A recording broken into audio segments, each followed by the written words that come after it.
പാപത്തിനൊരു ഉത്ഭവമുണ്ട്. അതാണ് ഉത്ഭവ പാപം. ഉത്ഭവമില്ലാതൊരു പാപമില്ല. ആദിമാതാപിതാക്കളിൽ നിന്ന് ആണ് ഈ ഉത്ഭവ പാപം ഉണ്ടായത്. നമ്മളെല്ലാവരും ഉത്ഭവ പാപത്തിൽ നിന്ന് ജനിച്ചു എന്നാണ് ഇതുവരെ നമ്മൾ വിചാരിക്കുന്നത്. അങ്ങനെയാണ്. രണ്ടാമത്തത് ശിക്ഷ.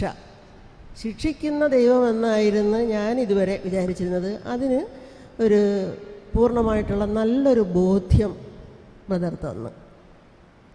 രക്ഷിക്കുന്ന ദൈവം യേശു പുതിയ നിയമത്തിൽ, പഴയ നിയമം ശിക്ഷിക്കുന്ന ദൈവം. അങ്ങനെയായിരുന്നു എൻ്റെ ധാരണ. അതിൽ നിന്നൊരു മാറ്റം. 2 പോയിൻ്റാണ് എനിക്ക് കിട്ടിയത്. Thank you. എന്നാൽ പഴയ നിയമത്തിലും രക്ഷിക്കുന്ന ദൈവം തന്നെയാണ്. എങ്കിലും ഇപ്പം ശിക്ഷിക്കുന്ന അത് മനസ്സിലായിരുന്നില്ല. അങ്ങനെ നല്ലൊരു ബോധ്യം ഇപ്പം കിട്ടി.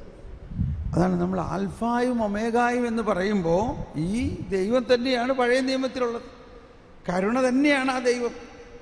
ഇപ്പോൾ ആ കരുണാമയനായ ദൈവം മനുഷ്യനായി വന്നിരിക്കുന്നു. പക്ഷെ ദൈവം അന്നും കരുണ തന്നെയാണ്. അതാണ് നമ്മൾക്ക് ജ്ഞാനസ്നാനത്തിലൂടെ ജ്ഞാനം കിട്ടിക്കഴിയുമ്പോൾ മനസ്സിലാകേണ്ടത്.